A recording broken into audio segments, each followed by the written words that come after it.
Hi, this is Mrs. Lockett, and this is my flipped notes on sex-linked traits and pedigrees. This is the fourth set of notes for Unit 5.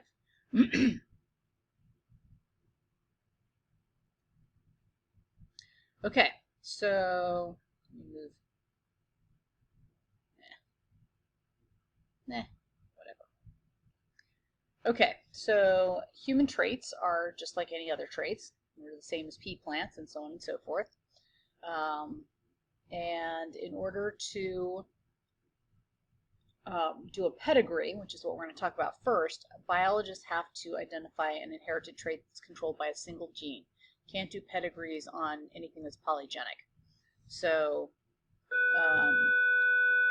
and then we're going to study how the trait gets passed from one generation to the next.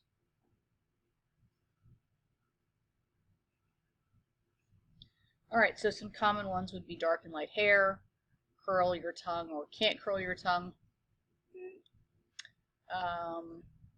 dark eyes versus blue eyes, the bent little finger, I don't have it, so I have straight little fingers.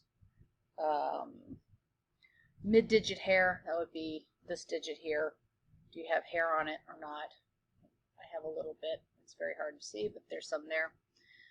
Curly hair versus straight hair, or a widow's peak versus no peak. I don't think I have a widow's peak. Not really. Anyway.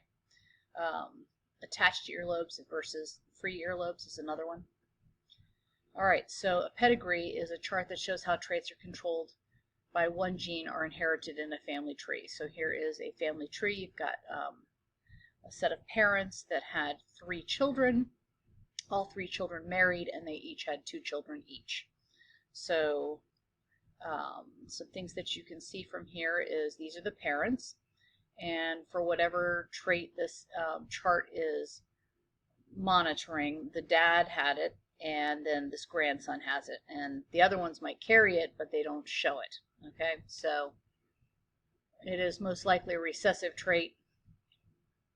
It is actually definitely a recessive trait, and I know that because this child has it, but neither of his parents does or shows it, so it's recessive, and they both carry it.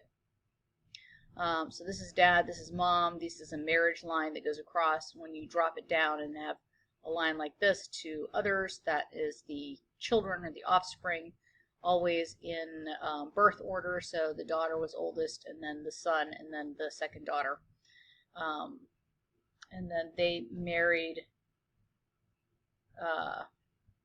and had 2 children, a girl and a boy each. Okay, so you can identify people in a pedigree. The rows are done in Roman numerals, and then these are done in cardinal numerals. I don't even know the name of it, just regular numbers. Anyway, so this person would be Roman numeral 2-4. This person would be Roman numeral 3-6. All right, so the rules and the symbols: males are squares, females are round. A marriage line connects a male and a female, and the children are first to last, connected to the parents with a vertical line. A shaded square or circle indicates the person expresses the trait, so depending on what it is that you're looking at. If it's not shaded, then they do not express it. And sometimes, not always, not very often actually, you will get a half-shaded circle that shows that they're a carrier.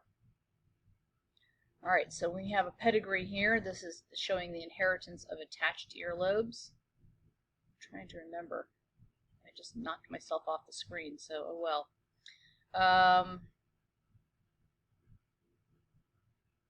Yeah, okay, so you have parents, children, married, grandchildren, okay? So the questions are, they'll show up. Which parent has attached earlobes? And so since this is a pedigree showing attached earlobes, you would choose this father as being the parent that has attached earlobes. How many children do the parents have? You would say 3, because there's 1, there's 2, and there's 3. Let's see. How many children? Let's see. Which child has attached earlobes? Just the daughter. Okay, wait a minute. Yes, just the daughter has attached earlobes. And which child is married? The youngest son. Does the child's spouse have attached earlobes? No, she does not, because she's not shaded in. And do any of this child's children have attached earlobes? And then yes, they just the son does right here, the grandson. All right, so those are the answers, and then here are some really big hints. All right, if a parent has the trait and at least one child has it, it is probably dominant. Okay, so you can see here I've got the dad has it, he's got 1, 2, 3 kids that have it, and this parent has it and that child has it. Notice that these two do not have it and neither do their children. If two people without the trait have children that do, it is recessive. This is a given. Okay, so I have these two children, and this is showing a creepy cousin thing, you know, and so some genetic traits that you would not really want to have out in the population are going to show up more often when you have that because they're so closely related. So these two children both have whatever this recessive disorder is. And you know it's recessive because neither of the parents shows it. All right, new topic, sex chromosomes. All right, so this is called a karyotype, and we'll talk a little bit more about karyotypes tomorrow. But eggs are 100% X chromosomes. That means that every egg has an X chromosome in it. Sperm are 50-50. 50% of the sperm have X's, 50% have the Y's. Females, and this is for humans, are XX, and males are XY. And this karyotype is showing all the homologous chromosomes, so 1 pair, 2 pair, 3 pair, 4 pair, all the way to 22. And then they have 2 X's.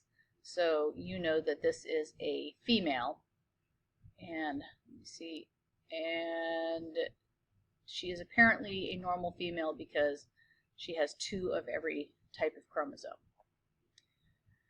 All right, so this is kind of the genetics of how you determine the sex of a child. So here's the dad, and he's XY, and so he gives 1 X and he gives 1 Y, and here's the mom, and she gives X's for both.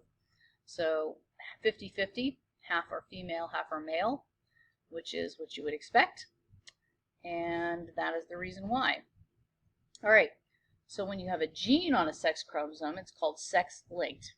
And most sex-linked genes are on the X chromosome. The X chromosome is much, much, much bigger than the Y chromosome. The Y chromosome has only a few genes on it, and most of them have to do with male traits. So males only get a single dose. They only have 1 X, and that's what shows. And females get 2 doses of the gene, so they follow rules of dominance.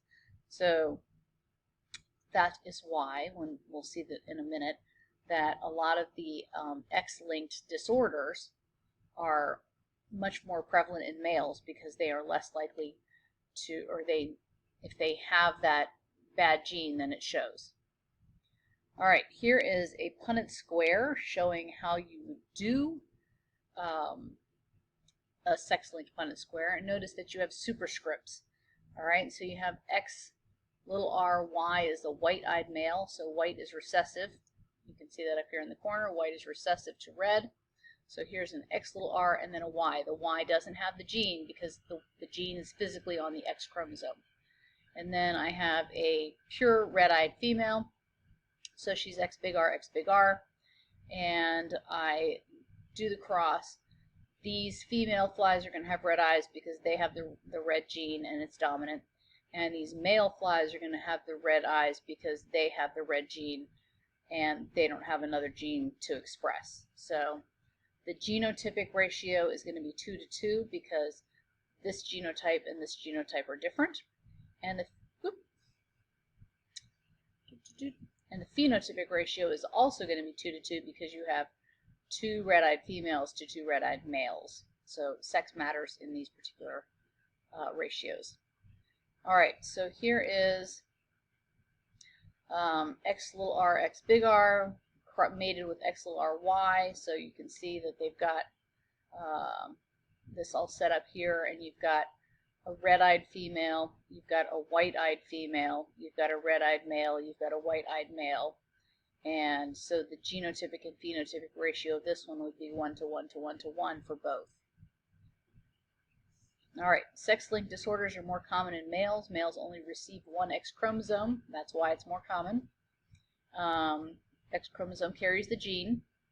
Examples are hemophilia. Here's a picture of a hemophiliac who's had some internal bleeding going on there. Muscular dystrophy is an example of a sex-linked disorder.